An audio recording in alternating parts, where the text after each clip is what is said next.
lors de la fête de départ à la retraite de mon père, je l'ai regardé lever son verre avec ce sourire suffisant qu'il arborait chaque fois que les projecteurs étaient braqués sur lui.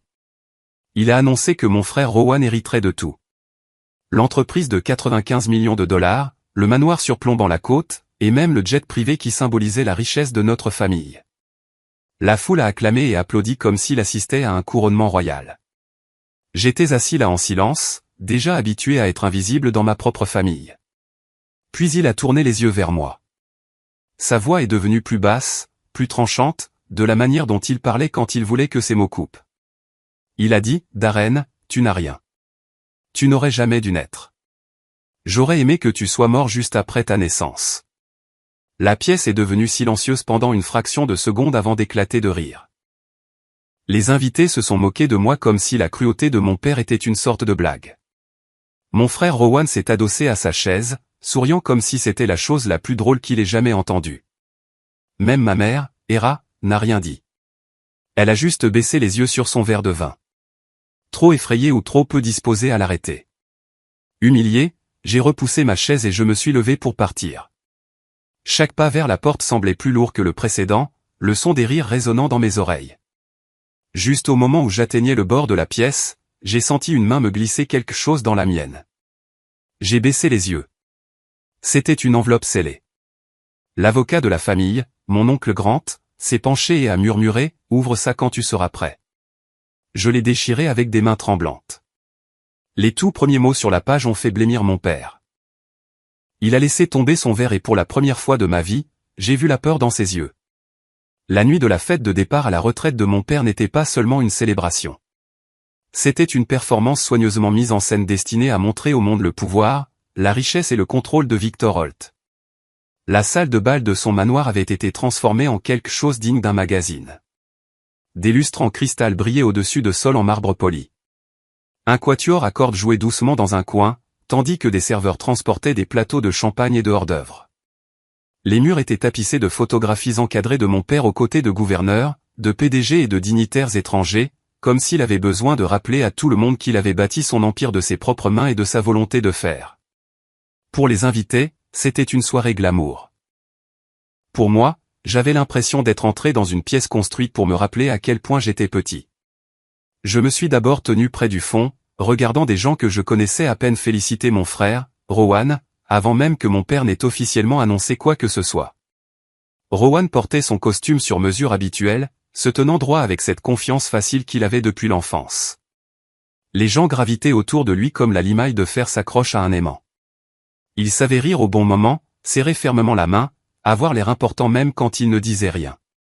Je pouvais voir à quel point mon père était fier en regardant Rowan de l'autre côté de la pièce. Victor Holt était un homme qui se nourrissait de force et d'admiration. À 67 ans, il se tenait toujours comme un général qui n'avait jamais perdu une bataille. Ses cheveux avaient grisonné, mais sa posture ne faiblissait jamais. Les gens le respectaient, le craignaient même, et il appréciait cela plus que n'importe quelle boisson ou cadeau. Quand mon père regardait Rowan, sa poitrine se gonflait de fierté. Quand ses yeux glissaient vers moi, il portait quelque chose de plus froid. J'étais l'ombre qu'il essayait d'ignorer, le rappel d'une erreur qu'il m'avait avouée plus d'une fois. Il m'avait dit, quand j'étais enfant, que je n'étais jamais censé naître, que mon existence avait ruiné ses plans pour la famille parfaite. Il le disait si souvent qu'une partie de moi a commencé à le croire. Ma mère, Elra, flottait à travers la fête avec un sourire gracieux, mais son silence avait toujours été son armure. Elle était élégante, drapée dans une longue robe avec des perles autour du cou, saluant les invités de légers hochements de tête. Pour les étrangers, elle semblait être la digne matriarche d'une famille puissante. Mais pour moi, c'était une femme qui avait depuis longtemps choisi la conformité silencieuse plutôt que la confrontation. Elle m'aimait en privé, je pense, mais en public, elle gardait la tête basse, peu disposée à contester les paroles dures de mon père. Alors que je me tenais près de la table des desserts, mon oncle Grant m'a trouvé. Il était le frère aîné de mon père et l'avocat de la famille, un homme aux yeux fatigués et à la voix qui portait l'autorité sans la force. Contrairement à mon père, il ne m'avait jamais traité comme un fardeau. Il m'a serré l'épaule et a dit, « Tu tiens le coup, Darren ?» Je lui ai fait un demi-sourire et j'ai haussé les épaules. J'avais appris depuis longtemps à ne pas attendre grand-chose de nuits comme celle-ci. Grandir dans la famille Holt signifiait vivre sous une hiérarchie gravée dans la pierre. Rowan était le joyau de la couronne, préparé dès la naissance à reprendre l'entreprise. J'étais le deuxième fils non désiré, à qui on disait à plusieurs reprises d'être reconnaissant pour les quelques miettes d'attention qui m'arrivaient. Rowan excellait dans le sport, les cours de commerce et tous les événements sociaux. Mon père le récompensait avec de nouvelles voitures, des vacances et des louanges sans fin. Je préférais lire, la musique et faire du bénévolat dans des refuges, ce que mon père considérait comme du temps perdu. Il me disait que j'étais mou. Il me disait que le monde me mangerait tout cru si je ne m'endurcissais pas. Ce soir-là, à la fête, j'ai essayé de garder mes attentes basses. Je savais que la soirée concernait Rowan. Pourtant, une petite partie têtue de moi se demandait si mon père me reconnaîtrait d'une manière ou d'une autre, même si c'était mineur. Peut-être un mot d'encouragement, un geste symbolique, n'importe quoi pour prouver que je n'étais pas complètement invisible. Plus la soirée avançait, plus je réalisais que cet espoir était insensé.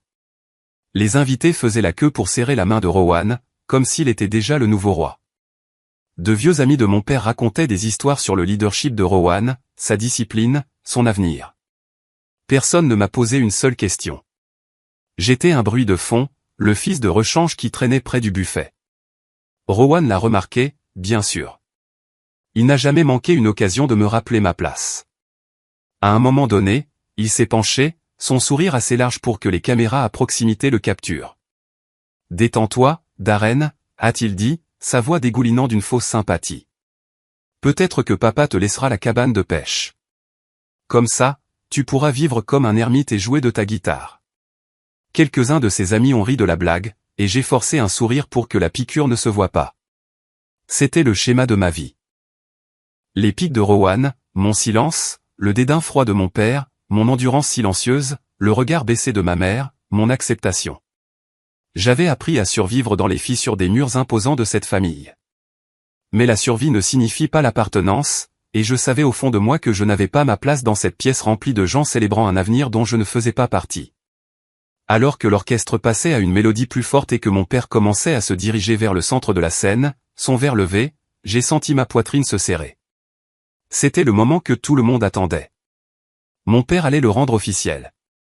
Il allait couronner Rowan héritier de l'Empire pendant que le monde regardait. Et moi? J'allais me faire rappeler à nouveau, devant tout le monde, que je n'étais rien de plus qu'un accident qui s'était égaré dans la mauvaise histoire. Le moment est venu avec le tintement du verre de mon père contre le microphone. La pièce s'est tue instantanément. C'était le genre de présence que Victor Holt commandait. Il n'avait pas à exiger le silence. Cela se produisait naturellement, comme si l'air lui-même s'arrêtait pour écouter. Se tenant droit au centre de la salle de bal, la lumière du lustre attrapant l'argent de ses cheveux, il avait l'air du titan qu'il se croyait être. Ce soir, a-t-il commencé, la voix stable et remplie d'autorité. Nous ne célébrons pas seulement ma retraite. Nous célébrons l'héritage de Holt Enterprises. Ce qui a commencé comme une petite entreprise est devenu une société mondiale d'une valeur de 95 millions de dollars. Et ceci, a-t-il fait un geste vers la foule, et l'avenir de l'empire que j'ai bâti.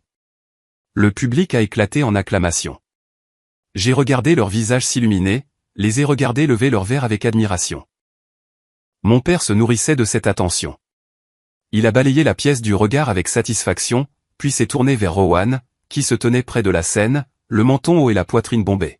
« Mon fils aîné, Rowan », a dit mon père, sa voix se réchauffant de fierté, est l'homme en qui j'ai confiance pour faire avancer cette entreprise. Il a la force, la discipline et l'intelligence pour étendre notre nom et protéger tout ce que nous avons construit. Ce soir, je lui remets les clés du royaume. L'entreprise est à lui, le manoir est à lui, et même le jet privé est à lui. Rowan Holt est l'avenir. Les applaudissements ont tonné à travers la salle de bal. Certaines personnes se sont levées pour applaudir plus fort. Rowan a souri largement, serrant des mains comme s'il venait de signer le contrat de sa vie. Il se prélassait dans l'approbation, hochant la tête à des gens qu'il connaissait à peine. Mon père lui a tendu la main et Rowan l'a saisi fermement tandis que les photographes se précipitaient pour immortaliser le moment. J'étais assis, figé sur ma chaise. Rien de tout cela ne m'a surpris. Pourtant, cela m'a coupé plus profondément que je ne l'aurais cru. Ma poitrine brûlait alors que je regardais père et fils se tenir côte à côte, se prélassant dans leur moment de triomphe. Puis les yeux de mon père se sont tournés vers moi. La chaleur de sa voix s'est évaporée. son expression s'est durcie, et pendant une seconde, toute la pièce a semblé se pencher en avant, sentant que quelque chose de cruel allait se produire. Et quant à mon autre fils, Darren, a-t-il dit en s'arrêtant délibérément, laissant le silence s'alourdir. Tu n'as rien. Les mots ont atterri comme un marteau. La conversation s'est arrêtée. Les vers se sont figés en l'air. La voix de mon père s'est aiguisée en une lame. Tu n'aurais jamais dû naître. J'aurais aimé que tu sois mort juste après ta naissance. Pendant un battement de cœur, la pièce est restée silencieuse. Puis des rires ont éclaté, d'abord épars, puis se sont enflés en un cœur cruel. Les gens ont gloussé maladroitement, certains applaudissant comme si la méchanceté de mon père faisait partie d'une blague répétée. Le rire de Rowan a retenti le plus fort, résonnant au-dessus des autres, se nourrissant de mon humiliation. Je ne pouvais plus respirer. La chaleur a envahi mon visage, mes oreilles ont bourdonné, et j'ai senti le poids de chaque regard moqueur s'abattre sur moi. Ma mère a baissé les yeux sur son verre, faisant semblant de ne pas avoir entendu les mots, prétendant que je n'étais pas son fils du tout. Je voulais parler, crier, dire à mon père que sa cruauté m'avait coupé plus profondément que n'importe quelle absence d'héritage n'aurait jamais pu le faire. Mais ma gorge s'est nouée. Tout mon corps semblait paralysé, comme enchaîné par les années d'insultes et de rejet que j'avais endurées. J'avais été conditionné au silence, et à ce moment-là, le silence semblait être ma seule arme pour ne pas m'effondrer devant eux tous. J'ai repoussé ma chaise et je me suis levé. Le bruit de celle-ci raclant sur le sol en marbre a attiré encore plus d'yeux sur moi. Mes jambes me semblaient lourdes alors que je marchais vers la sortie. Les rires me suivaient comme un nuage de fumée. La voix de Rowan a suivi avec un ricanement. Ne sois pas si sensible, petit frère. Peut-être que papa te laissera garder ta guitare. Plus de rires ont suivi, me poignardant dans le dos. J'ai gardé la tête basse, déterminé à partir avec le peu de dignité que je pouvais sauver. Chaque pas me semblait être la preuve que je n'avais pas ma place dans cette famille, dans cet empire, dans cette histoire. Juste au moment où j'atteignais le bord de la salle de bal, j'ai senti une main me presser quelque chose dans la mienne. J'ai baissé les yeux et j'ai vu une enveloppe scellée. Mon oncle Grant se tenait à côté de moi, son expression grave et illisible. Il s'est penché assez près pour que moi seul puisse l'entendre. « Ne pars pas encore », a-t-il murmuré. « Ceci vient de quelqu'un qui voulait que tu saches la vérité. » La confusion s'est mêlée à ma honte. Mes mains tremblaient en tenant l'enveloppe. Pendant un instant, j'ai envisagé de la glisser dans ma poche et de sortir. Mais quelque chose dans les yeux de Grant m'a dit que c'était plus qu'un geste symbolique. Ça comptait.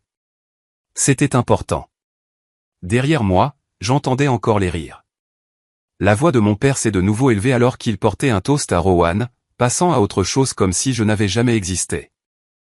Mon humiliation flottait dans l'air comme de la fumée, mais maintenant, dans ma main, je tenais quelque chose de plus lourd, quelque chose qui pourrait contenir des réponses que je n'avais jamais osé demander. Je me suis légèrement retourné, regardant la scène où mon père se tenait, grand et fier, se délectant encore du pouvoir de ses mots. Pendant des années, j'avais enduré sa cruauté et son silence. Pendant des années, j'avais accepté le rôle du fils non désiré. Mais maintenant, pour la première fois, je tenais quelque chose qui pourrait le défier. J'ai glissé mon doigt sous le seau, mon pouls battant la chamade. J'ai décidé que si je devais être humilié, je ne quitterais pas la pièce en silence. Si cette enveloppe avait le pouvoir que mon oncle suggérait, je l'ouvrirais là, devant tout le monde. Cette décision, née de la colère et de la douleur, allait bouleverser la nuit et révéler une vérité à laquelle aucun d'entre eux ne s'attendait. L'enveloppe semblait plus lourde qu'elle n'aurait dû. Mes doigts tremblaient en la tenant, le seau doré brillant sous la lumière du lustre. Autour de moi, la fête continuait comme si de rien n'était, comme si l'humiliation publique de mon père à mon égard faisait partie du spectacle. Les invités trinquaient, les rires fusaient à travers la pièce, et le quatuor à cordes reprenait. Mon frère se prélassait dans la lueur de sa nouvelle couronne, souriant et serrant des mains, tandis que mon père acceptait les félicitations comme un roi accordant une faveur. Je me tenais au bord de la salle de bal avec l'enveloppe pressée contre ma paume, essayant de décider si je devais l'ouvrir ou partir. Les mots de mon oncle Grant résonnaient dans mon esprit. Ne pars pas encore. Ceci vient de quelqu'un qui voulait que tu saches la vérité. Pendant si longtemps, j'avais été celui qui restait silencieux. Quand mon père m'insultait, je l'avalais. Quand Rowan se moquait de moi, je l'ignorais. Quand ma mère détournait le regard, je me disais que je n'avais pas besoin de sa défense. Mais debout là avec cette enveloppe, j'ai ressenti une vague de quelque chose de différent. De la rage, oui. De l'humiliation, oui, mais aussi une petite étincelle de défi qui était enfouie en moi depuis des années. Je me suis retourné vers la pièce. Mon père parlait toujours, racontant des histoires sur la prétendue brillance de Rowan, comme si la nuit était un couronnement. Chaque mot ressemblait à une autre brique dans le mur qu'il avait construit entre moi et le reste de la famille. Le sourire de mon frère s'est élargi à chaque compliment. Leur monde était entier et intouchable, et j'étais le paria, l'erreur, le fils invisible. Mais plus maintenant. Je suis retourné à ma place, l'enveloppe serrée fermement dans ma main. Quelques têtes se sont tournées alors que je retournais à la table. Certains invités ont souri d'un air amusé, comme s'ils s'amusaient que je ne me sois pas entièrement éclipsé. Rowan s'est penché vers moi, chuchotant juste assez fort pour que les invités à proximité l'entendent. « Tu n'as pas pu rester loin, hein? Peut-être que papa te laissera balayer le hangar ou égarer le jet. » Ses amis ont ri à nouveau, désireux de suivre son exemple. Cette fois, je n'ai pas détourné le regard. J'ai croisé ses yeux et les ai tenus. Mon silence n'était plus de la soumission. C'était de la préparation. J'ai posé l'enveloppe à plat sur la table devant moi. Ma mère y a jeté un bref coup d'œil avant de baisser à nouveau le regard, peu disposée à intervenir. Mon père a remarqué le geste et a ricané depuis la scène. « Qu'est-ce que c'est, Darren ? Une carte de condoléances ?» Son rire a provoqué une vague de gloussement dans la foule. Je l'ai ignoré. Mes mains se sont stabilisées alors que je brisais le seau. Le papier s'est déchiré nettement, le son aigu dans le coin calme de la table. J'ai sorti une lettre pliée, écrite sur du papier épais avec le nom de mon grand-père en relief en haut. Derrière, il y avait plusieurs documents officiels estampillés de sceaux que je ne comprenais pas encore. Mon cœur battait la chamade en ouvrant la lettre. Mes yeux ont balayé la première ligne et quelque chose en moi a changé. Les mots n'étaient pas cruels. Ils n'étaient pas dédaigneux. Ils étaient remplis d'intention. Ils m'étaient adressés. Pas à Rowan, pas à mon père, mais à moi. Je me suis levé, la lettre tremblante dans ma main. Les conversations autour de moi ont commencé à s'estomper. Les gens ont remarqué ma posture, mon expression, le fait que je n'étais pas parti après tout. La voix de mon père a vacillé en plein milieu de sa phrase alors qu'il réalisait que je ne disparaissais pas tranquillement. « Qu'est-ce que tu fais » a-t-il exigé, son ton vif, sa confiance se fissurant très légèrement. J'ai levé la lettre assez haut pour que les tables les plus proches la voient. Je lis ceci à voix haute, ai-je dit, ma voix plus forte que je ne l'aurais cru. Puisque tu voulais faire un spectacle de moi ce soir, assurons-nous que la vérité soit entendue aussi. Les invités se sont tus. Même le quatuor s'est arrêté de jouer. Rowan a ri nerveusement et a marmonné, il essaie de faire une scène. Mais le silence de la pièce le trahissait. Les gens voulaient savoir ce qui était écrit sur ce papier. J'ai déplié complètement la lettre et je me suis éclairci la gorge. Mes yeux ont de nouveau attrapé la première ligne, et je l'ai prononcée à voix haute. À mon petit-fils, Darren Holt. Des murmures ont parcouru l'assistance. Le visage de mon père a pâli. Le sourire suffisant de Rowan a vacillé.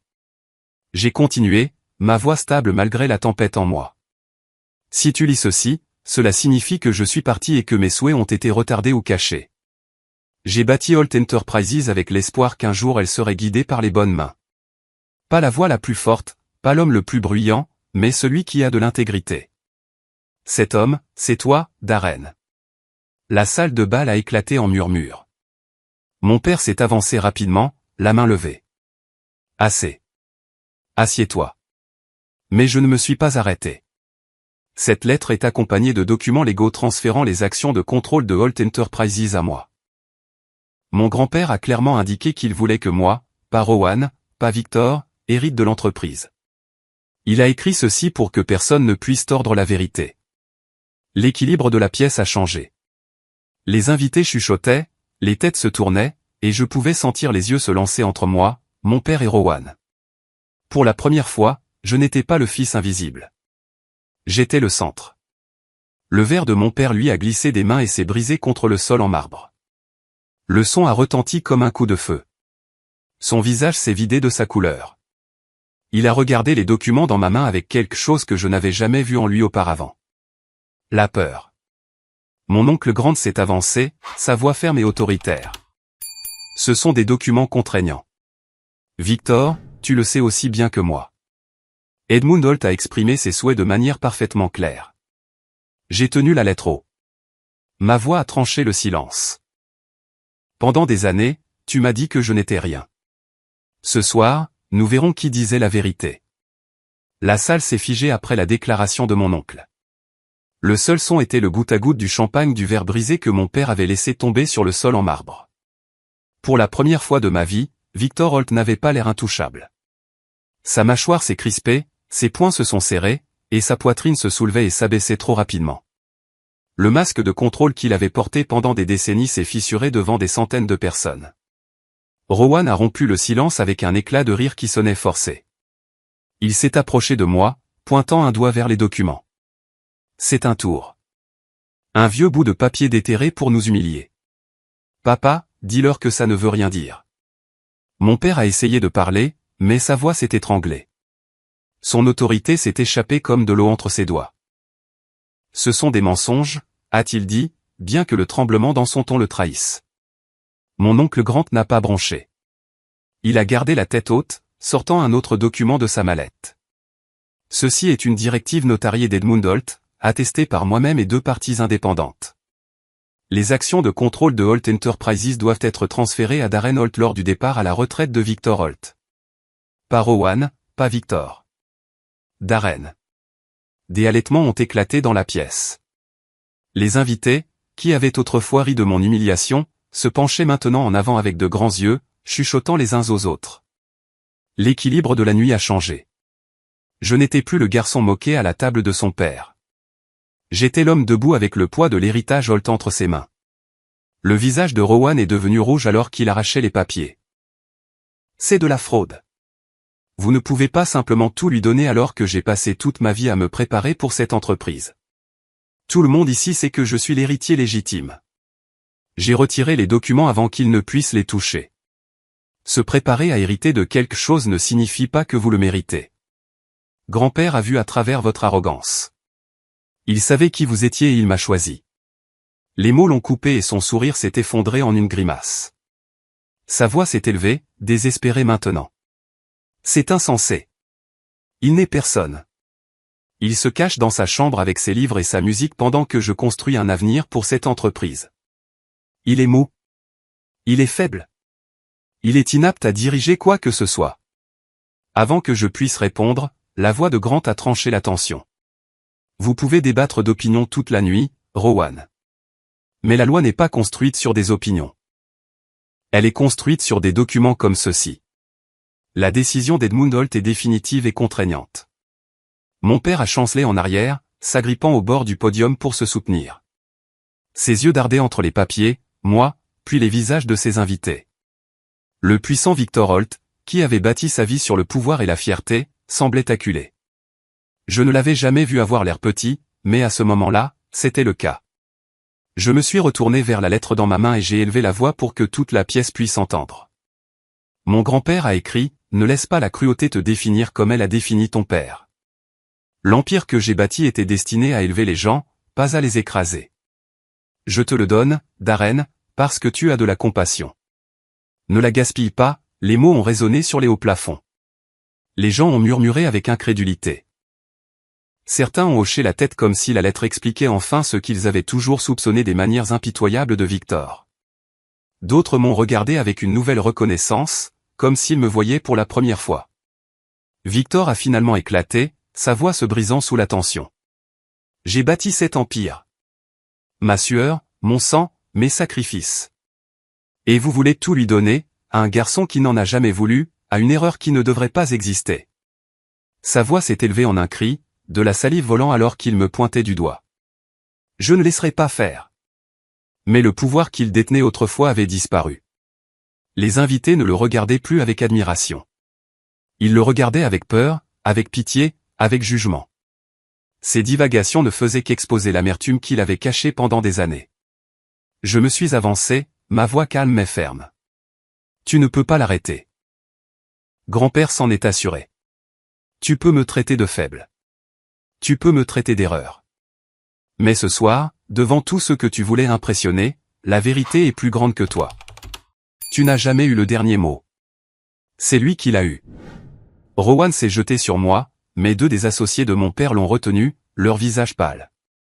Ils en avaient assez vu pour savoir où le vent tournait. La pièce était de nouveau silencieuse alors que je remettais les documents dans l'enveloppe et que je la serrais fermement contre ma poitrine. Pour la première fois, j'ai ressenti le poids de l'appartenance. Non pas parce que j'avais pris quelque chose à Rowan ou fait taire mon père, mais parce que quelqu'un qui comptait avait cru en moi assez pour me confier tout. Victor s'est affaissé sur une chaise, les mains couvrant son visage. L'homme qui commandait autrefois les salles de conseil, qui avait intimidé les gouverneurs et les hommes d'affaires, était assis, brisé, devant son empire. Les éclats de verre à ses pieds semblaient refléter la vérité. Son règne était terminé, non pas par un triomphe, mais par une humiliation. J'ai regardé les invités, leurs yeux fixés sur moi. Ils attendaient que je parle, attendaient que j'endosse le rôle que mon grand-père m'avait donné. Ma voix n'a pas tremblé cette fois. Je m'appelle Darren Holt. Je suis l'héritier de Holt Enterprises, et à partir de ce soir, les choses vont changer. La déclaration a provoqué une onde de choc dans la pièce. Certains ont applaudi avec hésitation, d'autres ont chuchoté, mais tous ont compris que le monde dans lequel ils étaient entrés n'était pas celui dont ils sortiraient. Je me tenais droit, mon père brisé à côté de moi, mon frère bouillant de rage, et ma mère regardant silencieusement avec des larmes dans les yeux. Le point culminant de ma vie était arrivé, et ce n'était plus l'humiliation qui me définissait. C'était la vérité. La pièce n'est jamais revenue à ce qu'elle était avant que j'ouvre l'enveloppe. Le rire qui résonnait si fort avait disparu. À sa place, il y avait un silence stupéfait, rompu seulement par le bruit des chuchotements et des pieds qui se déplaçaient. Les invités qui avaient acclamé Rowan et porté un toast à mon père évitaient maintenant leur regard, incertains de savoir où leur loyauté devait aller. Mon père était assis, affaissé sur sa chaise, regardant le verre brisé sur le sol comme s'il pouvait le reconstituer par la seule force de sa volonté. Pendant des décennies, il avait vécu comme si le pouvoir était une arme qu'il pouvait brandir contre quiconque le défiait. Ce soir, cette arme lui avait été retirée. Il n'était plus l'homme qui commandait la pièce. Il était une figure s'effondrant sous le poids d'une vérité qu'il avait passé des années à cacher. Rowan arpentait la pièce avec colère, le visage rouge et bouillonnant, ses poings se serrant et se desserrant comme s'il cherchait quelque chose à briser, mais ses yeux parcouraient la pièce et croisaient les regards des hommes et des femmes qu'il avait autrefois loués. Il ne voyait plus l'air. Il voyait le fils qui avait été élevé par des mensonges. Sa voix s'est élevée en protestation, vive et désespérée. Ce ne peut pas être la fin. C'est moi qui l'ai mérité. Mais plus il parlait, plus ses mots sonnaient creux. Ma mère, Elra, s'est finalement levée de sa chaise. Pendant des années, elle était restée silencieuse, regardant les conflits passer au-dessus d'elle comme des tempêtes qu'elle ne pouvait arrêter. Elle s'est dirigée vers moi, ses yeux brillants de larmes. Elle a pris ma main dans les siennes et a murmuré si doucement que je l'ai à peine entendu. Ton grand-père avait raison sur toi. Ces mots étaient simples, mais ils ont touché plus profondément que n'importe quel applaudissement. Pour la première fois depuis des années, j'ai senti qu'elle me choisissait. Les invités ont commencé à partir en groupe, le glamour de la soirée brisé. Les mêmes personnes qui avaient ri de mon humiliation me serraient maintenant la main et marmonnaient des « félicitations » désireuses de s'aligner sur l'homme qui détenait l'avenir de Holt Enterprises. J'ai accepté leurs paroles, mais je ne les ai pas laissées s'ancrer en moi. J'avais vécu trop longtemps en sachant à quelle vitesse les louanges pouvaient se transformer en ridicule. Alors que la salle de bal se vidait, je me suis tenu près de la scène, tenant toujours la lettre de mon grand-père. J'ai relu ces mots en silence. Ils ne concernaient pas seulement l'argent ou la propriété. Ils concernaient un héritage destiné à être utilisé différemment. Il ne m'avait pas choisi parce que j'étais bruyant ou puissant. Il m'avait choisi parce que je me souciais, parce que j'avais de la compassion. Il avait vu quelque chose que mon père refusait de reconnaître. J'ai alors réalisé que cette nuit ne visait pas à prouver que mon père avait tort. Il s'agissait de me prouver à moi-même que je n'étais jamais l'erreur qu'il prétendait que j'étais. Pendant des années, j'avais vécu comme si mon existence était un fardeau. Ce soir, la vérité m'avait donné quelque chose qu'il ne pourrait jamais m'enlever. L'appartenance. Victor n'a plus parlé ce soir-là. Il est resté assis en silence, regardant Rowan sortir en trombe, sa voix résonnant de jurons dans le couloir. Ma mère est restée à mes côtés, silencieuse mais présente. Mon oncle Grant a posé une main ferme sur mon épaule et a dit, « Il est temps que tu prennes la place qui t'était destinée. » J'ai hoché la tête, bien que je sache que le chemin à parcourir ne serait pas facile. Prendre le contrôle de Alt Enterprises signifierait des défis auxquels je ne m'étais jamais préparé. Il y aurait de la résistance. Il y aurait du doute. Et il y aurait des yeux qui attendraient que j'échoue. Mais je savais aussi que je ne dirigerais pas de la même manière que mon père. L'Empire ne serait pas bâti sur la peur et la cruauté. Il serait bâti sur quelque chose de plus fort, l'intégrité. La leçon de cette nuit ne concernait pas seulement l'héritage. Il s'agissait de la vérité. Les gens peuvent essayer de l'enterrer, de la tordre ou de s'en moquer, mais la vérité a une façon de refaire surface lorsque le moment l'exige. Mon père avait passé des années à me convaincre que je n'étais rien. Les mots de mon grand-père m'ont rappelé que j'avais toujours été quelque chose. Et dans ce rappel, j'ai trouvé la force de revendiquer ma place. Alors, quand je raconte cette histoire maintenant, je ne la raconte pas seulement comme un fils qui a été humilié puis justifié. Je la raconte comme un homme qui a appris qu'aucune cruauté ne peut effacer votre valeur lorsque vous êtes ancré dans la vérité. Et si vous écoutez ceci, souvenez-vous de cette leçon. Vous pouvez vous sentir petit à l'ombre des autres. On peut vous dire que vous n'avez pas votre place. Mais votre valeur n'est pas définie par leur voix. Elle est définie par qui vous êtes lorsque la vérité éclate enfin. Merci d'être resté avec moi tout au long de cette histoire. Si elle vous a touché, si elle vous a fait réfléchir, ou si elle a remué quelque chose en vous, faites-moi une faveur. Aimez cette vidéo pour l'aider à atteindre plus de gens. Partagez-la avec quelqu'un qui pourrait avoir besoin d'entendre ce genre d'histoire. Laissez un commentaire ci-dessous et dites-moi ce que vous en pensez, vos expériences, ou comment vous auriez réagi si vous étiez à ma place. Et surtout, abonnez-vous à la chaîne pour ne pas manquer la prochaine histoire que nous donnerons vie. Votre soutien signifie plus que vous ne le savez, et c'est ce qui permet à des histoires comme celle-ci de continuer à être racontées.